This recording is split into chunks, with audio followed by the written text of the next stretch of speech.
여호수아서 10장 15절부터 28절까지 말씀. 여호수아가 온 이스라엘과 더불어 길갈 진영으로 돌아왔더라. 그 5 왕들이 도망하여 막게다의 굴에 숨었더니 어떤 사람이 여호수아에게 고하여 이르되 막게다의 굴에 그 5 왕들이 숨은 것을 발견하였나이다 하니 여호수아가 이르되 굴 어귀에 큰 돌을 굴려 막고 사람을 그 곁에 두어 그들을 지키게 하고 너희는 지체하지 말고 너희 대적의 뒤를 따라가 그 후군을 쳐서 그들이 자기들의 성읍에 들어가지 못하게 하라. 너희 하나님 여호와께서 그들을 너희 손에 넘겨주셨느니라 하고 여호수아와 이스라엘 자손이 그들을 크게 사륙하여 거의 멸하였고 그 남은 몇 사람은 견고한 성으로 들어간 고로 모든 백성이 평안히 막게다 진영으로 돌아와 여호수아에게 이르렀더니 혀를 놀려 이스라엘 자손을 대적하는 자가 없었더라. 그때 여호수아가 이르되 굴 어귀를 열고 그 굴에서 5 왕들을 내게로 끌어내라 하매 그들이 그대로 하여 그 5 왕들 곧 예루살렘 왕과 헤브론 왕과 아르못 왕과 라기스 왕과 예글론 왕을 굴에서 그에게로 끌어내니라. 그 왕들을 여호수아에게로 끌어내매 여호수아가 이스라엘 모든 사람을 부르고 자기와 함께 갔던 지휘관들에게 이르되 가까이 와서 이 왕들의 목을 발로 밟으라 하매 그들이 가까이 와서 그들의 목을 밟음에 여호수아가 그들에게 이르되 두려워하지 말며 놀라지 말고 강하고 담대하라. 너희가 맞서서 싸우는 모든 대적에게 여호와께서 다 이와 같이 하시리라 하고 그 후에 여호수아가 그 왕들을 쳐 죽여 5 나무에 매달고 저녁까지 나무에 달린 채로 두었다가 해질녘에 여호수아가 명령하며 그들의 시체를 나무에서 내려 그들이 숨어있던 굴 안에 던지고 굴 어귀를 큰 돌로 막았더니 오늘까지 그대로 있더라. 그날에 여호수아가 막게다를 취하고 칼날로 그 성읍과 왕을 쳐서 그 성읍과 그 중에 있는 모든 사람을 진멸하여 바치고 한 사람도 남기지 아니하였으니 막게다 왕에게 행한 것이 여리고 왕에게 행한 것과 같았더라. 아멘. 여호수아가 주의 백성들과 더불어서 5 왕들과의 연합전쟁에서 승리를 하게 되었습니다. 그것을 통해서 이 남쪽 땅을 정복하게 되는데 이 남쪽 땅에 이제 유다 지파를 비롯해서 여러 지파들이 자리를 잡게 되었어요. 이 전쟁에서 때로는 이런 생각을 합니다.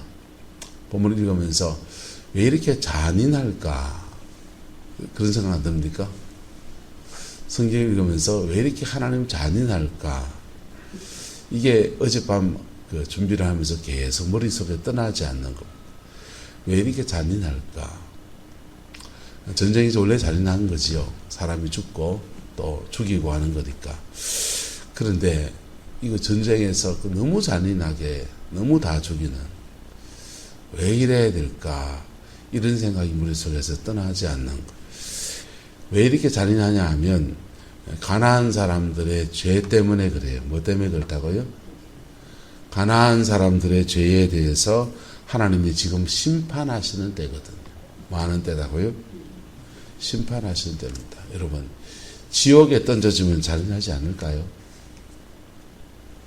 예, 영혼을 지옥에 던지면은 우린 죽음 뒤의 일이니까 우리가 못 보는 일이니까 그냥 뭐 그렇겠지 하지만 죽음 뒤에 지옥에 던져지는 건 얼마나 또 잔인하겠습니까?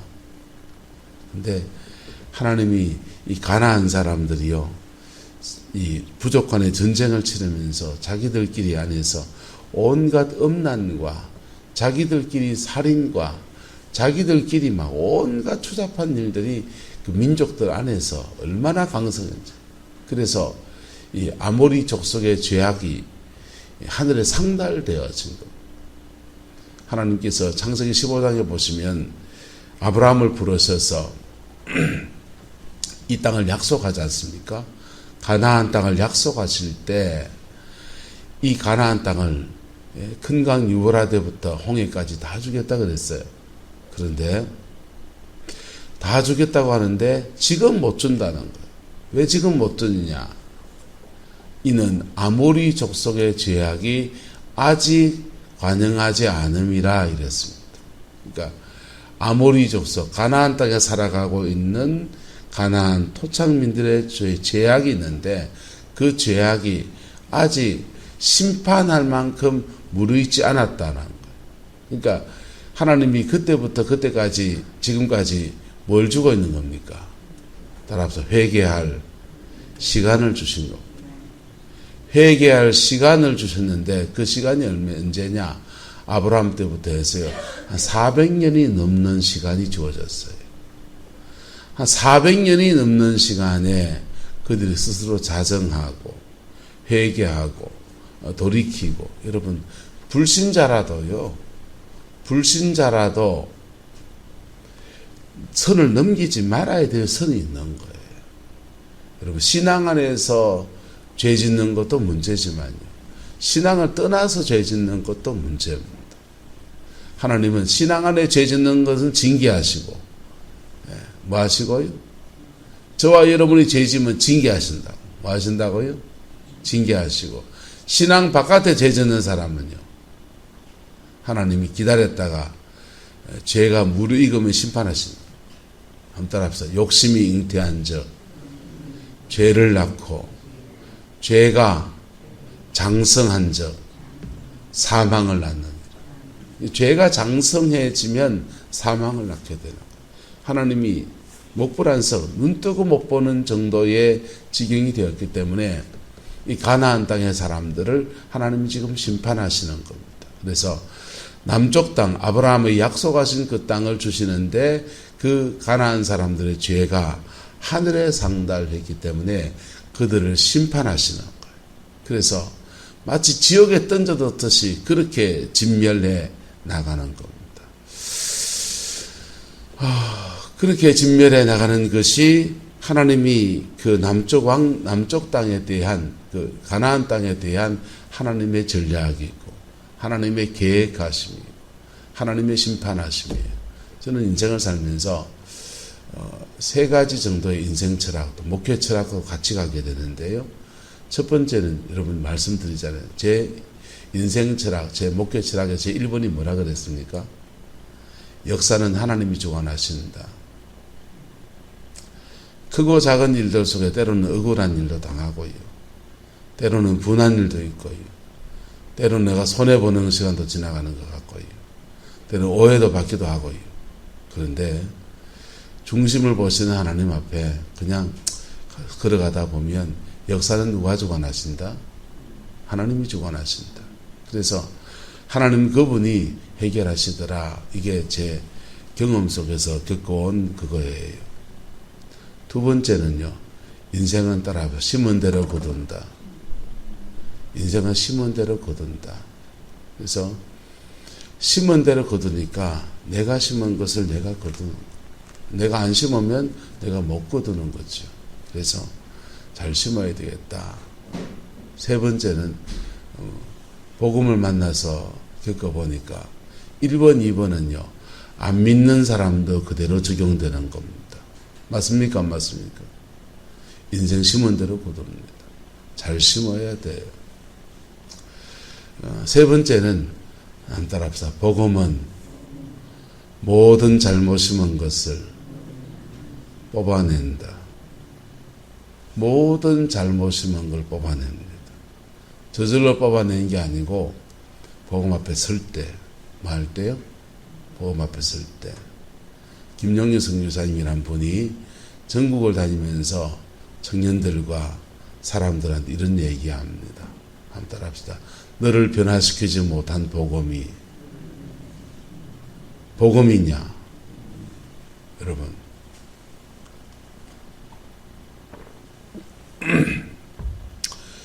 우리 시대에 믿음의 가정 안에 자라난 자녀들의 의문이 뭔지 압니까? 엄마 아빠는 예수 믿는데 왜 적하노?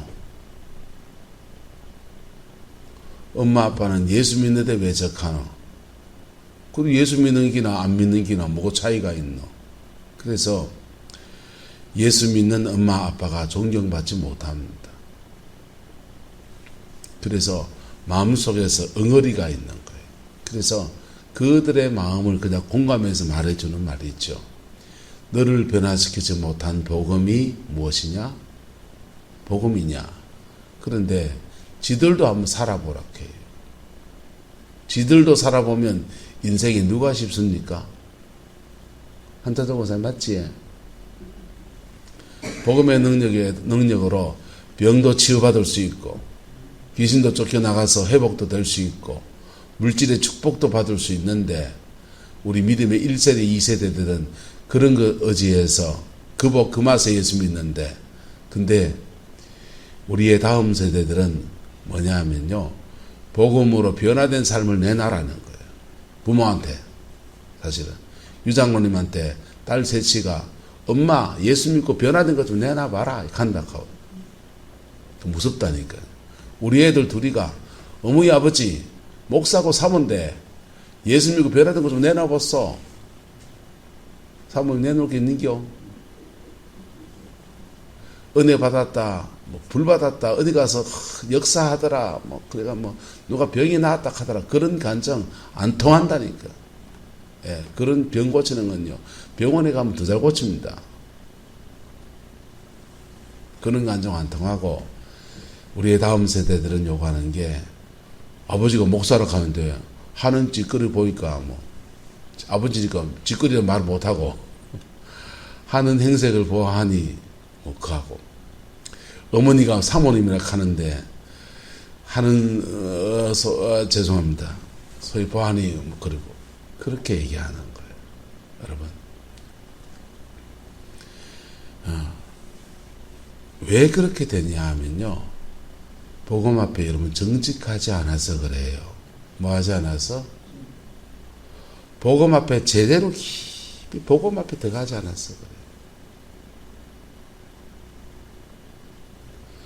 복음 앞에 들어가서 복음 앞에 정직하고 복음 앞에 자신을 오픈하고 그러면 복음은 모든 잘못 심은 것을 다 뽑아냅니다. 할렐루야. 그래서 복음의 사람으로 만들어 놓는 거예요. 그리고 하나님이 지금 시대에는 이 복음의 사람이 될 때 영광 안에서 인생을 축복하신다. 전에는 예수 믿으라고 표적 같은 축복이 참 많았습니다. 한국교회도 너무 많았잖아요. 예수를 믿으라고 표적처럼 주는 축복이 참 많았어요. 그런데 복음의 1세기가 지나서 100년이 다 넘었잖아요. 이제 한국교회가. 신앙의 1대 2대 신앙생활 20년 30년 한 사람들한테는 하나님이 그렇게 역사하지 않아요. 우리가 복음 안에 들어갈 때 언약이 회복되고 뭐가 회복되고 언약이 회복되면서 영광이 오는 거예요. 언약이 회복되지 않으면 옛날처럼 예수 믿으면 축복을 못 받는다니까. 예. 열심히 기도했더니 복이 왔다. No, 안 온다니까. 예. 그렇게 안 온다니까. 지금은 복음 앞에 내가 변화되면서 내가 그리스도의 언약 안에 들어갈 때 언약 안에서 영광이 주어지는 거예요. 할렐루야. 한번 따라서 표적과 기적은 다릅니다. 표적은 구룡포 앞에 표적은요. 랜드마크로 오다가 구룡포 적어놓으면 그게 구룡포가 아니에요.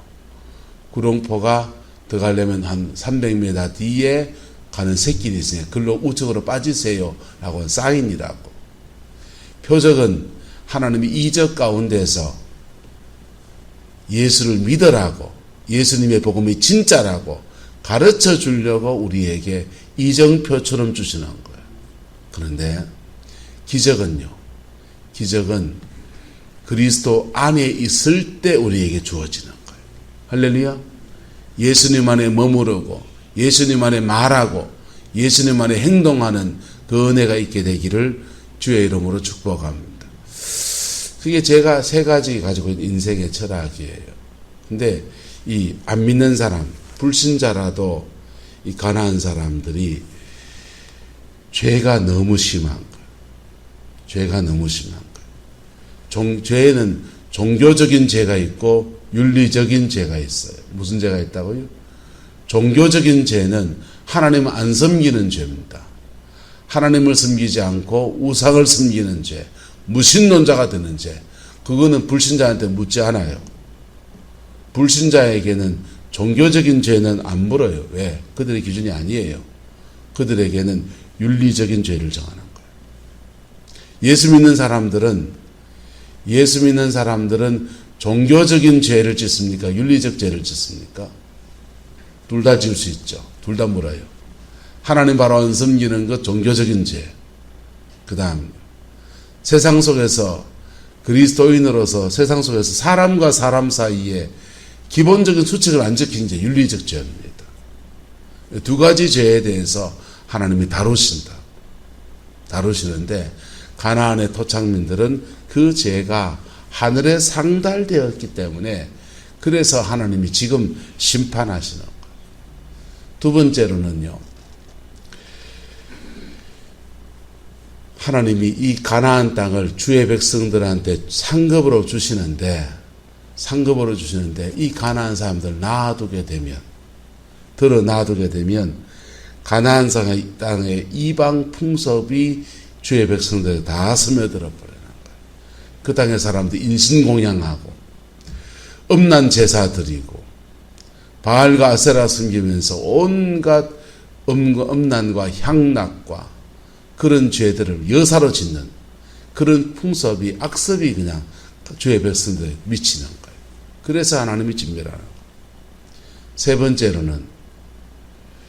번째로는 주의 백성들이 살아가는 삶의 터 안에 위협이 없게 하려고. 뭐가 없게 하려고? 위협이 없게 하려고. 가나안 사람들이요, 여호수아 때 이 가나안 땅의 7 족속의 모든 땅을 점령합니다. 그리고 그들의 세력을 완전히 꺾어놔 버려요. 그래서 여호수아의 시대가 지나고 사사기 시대가 되면 사사기 때 여러 적들이 침입하거든요. 근데 그 적들의 침입들 중에서 가나안 7 족속의 침입은 아무도 없어요. 내전이 일어나서 가나안 7 족속이 다시 반란을 일으켜서 들고 일났더라 아무도 없어요. 전부 다 암몬이 쳐들어왔다든지 모압이 쳐들어왔다든지 이 가나안 땅 경계선 바깥에 있는 나라들이 이스라엘을 침공해 들어와요. 그래서 하나님께서 이 주의 백성이 안전히 살 수 있는 틀을 주시려고 아브라함이 약속하신 그 언약대로 가나안 남쪽 땅들을 하나님 허락하여 주십니다. 오늘 시대에는 이 가나안 땅의 정복 전쟁을 어디에다 적용해야 되냐면요, 따라서 영적 전쟁에 적용해야 됩니다. 여러분의 삶의 자리 안에서 사단 마귀를 박멸하는데 영적인 전쟁에 죄와 싸움에서 이 말씀을 적용해야 돼요. 그래서 나는 죄와 싸울 때 완전히 이 가나안 땅 7 족속을 박멸하듯이 그렇게 싸우겠다는 말씀으로 적용해야 돼요. 그렇지 않으면 오늘날도 똑같이 그냥 현대전처럼 이렇게 사람을 죽이는 적용하면요, 복음을 가로막아 버려요. 어쨌든 하나님이 이런 이유들 때문에 가나안 남쪽 땅을 정복하게 하시는데 일이 수월하게 풀어집니다.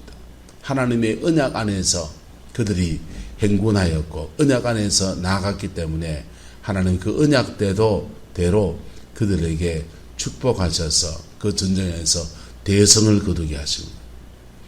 대성을 거두게 해서 길갈 진영으로 돌아가고 5 왕들이 도망하여 막게다 굴에 숨었다 그랬어요. 굴에 숨어 있으면 안전하겠지 했는데 굴에 숨은 것을 발견했다 그러니까 그 굴 어귀에다 큰 돌을 굴려 막아서 사람을 그 곁에 두어 지키게 합니다. 5 왕들이 이제 굴 속에서 꼼짝없이 갇힌 신세가 되었습니다. 먹을 것도 없고 마실 물도 없는 깜깜한 암흑 같은 굴 속에서 그들이 숨어 지냈습니다. 그리고 남은 대적들을 쫓아가서 그 후군을 도망하는 후군들을 쳐서 자기들의 성읍에 들어가지 못하게 모두 막았습니다. 그리고는 그 크게 살려고 거의 다 멸하고 몇 명 남은 사람들이 성 안으로 들어가서 공성전을 치르게 되는 것이죠. 그리고는요, 막게다로 들어와서 여호수아가 이르렀는데 보세요. 굴을 꺼내서 열어서 5 왕들을 끌어냅니다. 5 왕들을 끌어내서 그 왕들을 이스라엘 모든 사람 앞에 다 불러 모아놓고 그 우두머리 되는 사람들을 왕들을 지휘관들에게 이르러서 가까이 와서 이 왕들의 뭘 밟아라 합니까? 목을 밟아라 그랬어요. 지휘관들을 밟아라. 또는 여기서 만약에 그 이스라엘의 가장 작은 어린아이를 데리고 와서 이 왕들의 목을 밟아라 해도 지금 밟아질까요? 안 밟아질까요? 밟아지는 거죠. 그래서 그 5 왕들이 아무것도 아니라는 것, 하나님이 함께 하시면 이것이 아무것도 아니라는 것을 그들에게 각인을 시킵니다. 그리고 말합니다. 그들에게 이르되 두려워하지 말며 놀라지 말며 뭐하라? 같이 읽어봅시다. 두려워하지 말며 놀라지 말고 강하고 담대하라. 여러분의 인생 안에서 여러분이 만약에 주를 바라보는 이 중심에서 이탈하지 않는다면 세상에 어떤 일을 만나든지 두려워하지 말고 놀라지 말고 강하고 담대한 믿음으로 나갈 수 있기를 예수 이름으로 축복합니다. 그러면 두려워하지 말고 놀라지 말고 강하고 담대하게 나가면 하나님의 언약 안에 있는 사람들에게는 모든 것이 가해요. 형통의 역사가 벌어지는 거예요.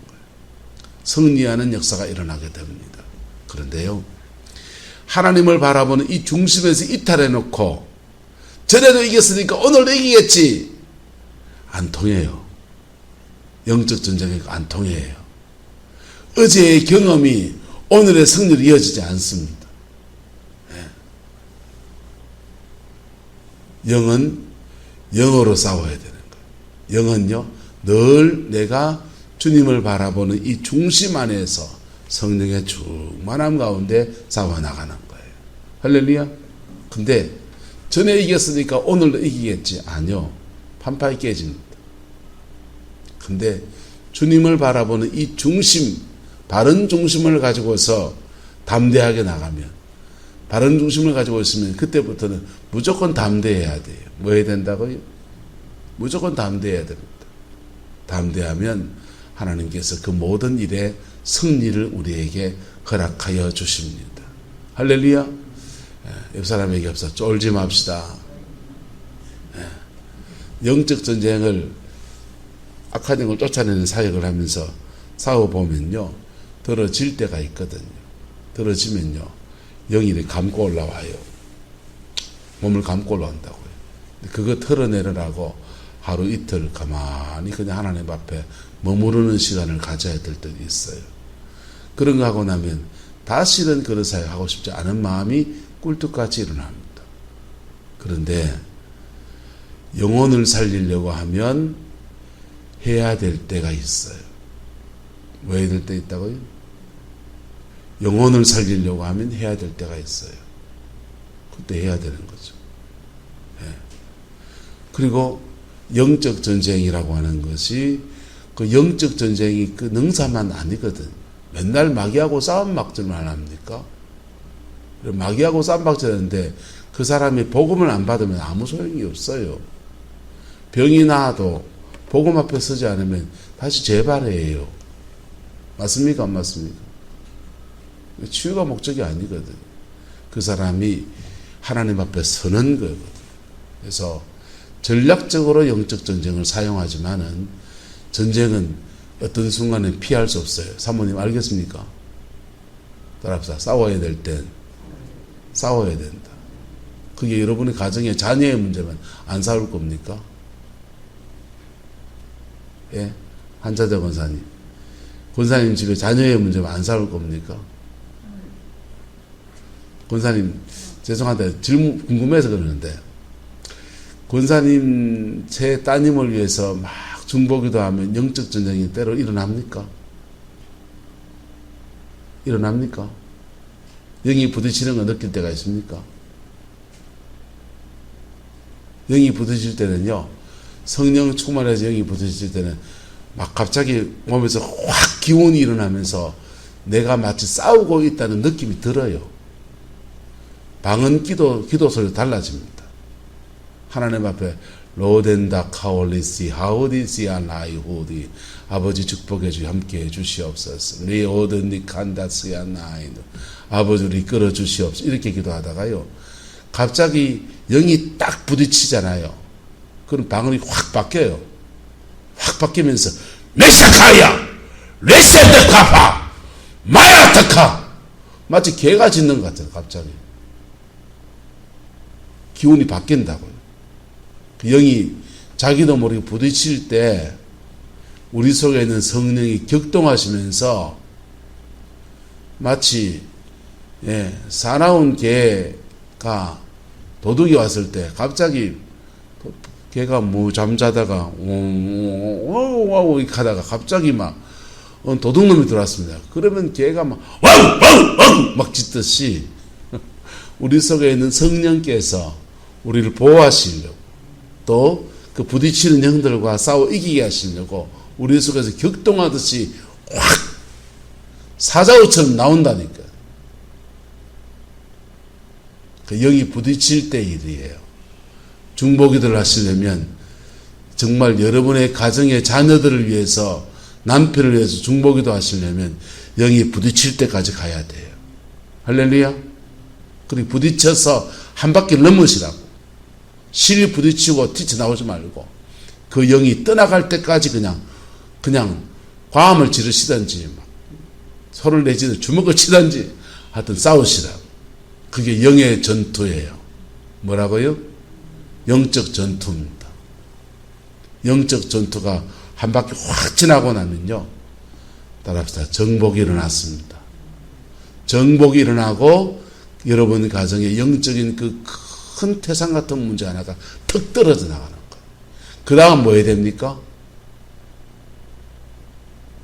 입 조심하셔야 돼요. 뭐 조심해야 된다? 입 조심하셔야 돼요. 기도로 싸웠으니까 물로 싸우고 생활로 싸울 때인데 여러분의 입, 여러분의 생각에 떠오르는 상념들, 옛날 기억들 이런 것들이 통해서 마귀가 부추켜서 다시 침입해 들어온다. 근데 거기까지 넘어가면요, 한 사이클을 넘어간 거예요. 영적 전투에. 영적 전투의 한 사이클을 넘어가면 따라합시다. 열매가 옵니다. 치유가 일어나든지 영혼의 구원을 받든지 잃었던 재정이 돌아오든지 무슨 수가 납니다. 그러게 영적 전투를 싸우는 기쁨이고 싸워서 이기는 자의 승리고 열매인 거예요. 할렐루야.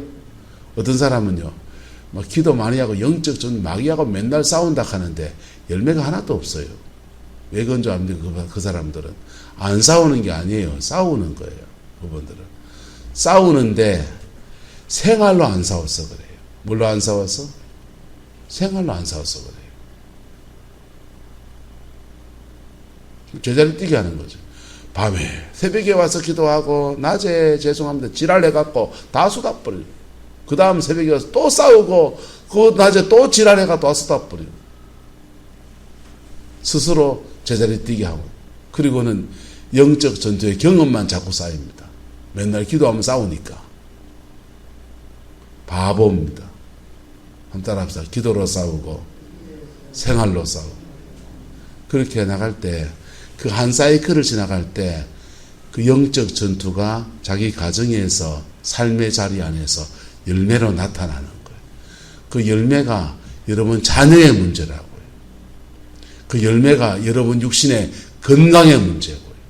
그 열매가 여러분의 재정의 문제가 되기도 하고, 그 열매가 부부 사이의 문제가 되기도 하고. 어쨌건 이스라엘 백성은 아브라함과 언약 안에서 그들이 나아갔고, 그 언약 안에서 하나님이 주를 바라보는 중심 가지고 다가섰더니 그 언약 안에서 이 모든 것들을 성취해 나가는 은혜가 주어졌습니다. 여러분의 삶의 자리 안에서 우리에게도 동일한 아브라함의 언약보다 더 좋은 언약이 우리에게 있습니다. 누구와의 언약입니까? 예수 그리스도의 보혈의 피로 맺은 언약이에요. 이 자는 내 피로 세운 새 언약이니, 예수의 피로 맺은 언약이 우리 안에 있어요. 그 언약 안에서 우리가 동일하게 주님을 바라보는 이 중심 안에서 역사도 하나님이 주관하신다는 이 믿음 가지고 내 인생의 무너진 틀을 영으로 싸우고 생활로 싸워나가면 정복하지 못할 것이 없습니다. 모든 것을 회복시키고 모든 것을 새롭게 하며 그의 삶의 지경 안에서 하나님의 풍성함도 그도 누리게 되는 은혜가 주어지게 됩니다. 그 복이 여러분의 삶에 함께하게 되기를 예수님의 이름으로 축복합니다. 기도하겠습니다. 좋으신 아버지 하나님, 가나안 남쪽 왕들을 진멸하고 그 땅을 차지하는 이스라엘 백성들의 행보들을 나누었습니다. 주님, 우리의 삶의 자리 안에서도 영적 전쟁이 치열한데 이 전쟁 안에서 승리하는 저희들 되게 하나님 역사하여 주시옵소서.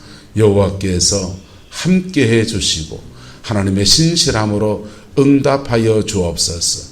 복음의 능력 우리를 덮어주시고 복음의 권세가 우리를 보호하여 주시며 복음의 영광을 우리가 나아갈 수 있도록 은혜를 주셔서 정복하고 다스리고 지켜내는 아름다운 믿음의 행보들만 우리 가운데 충만케 하옵소서. 주께서 함께해 주시기 원합니다. 예수님의 이름으로 축복하며 기도드리옵나이다. 아멘.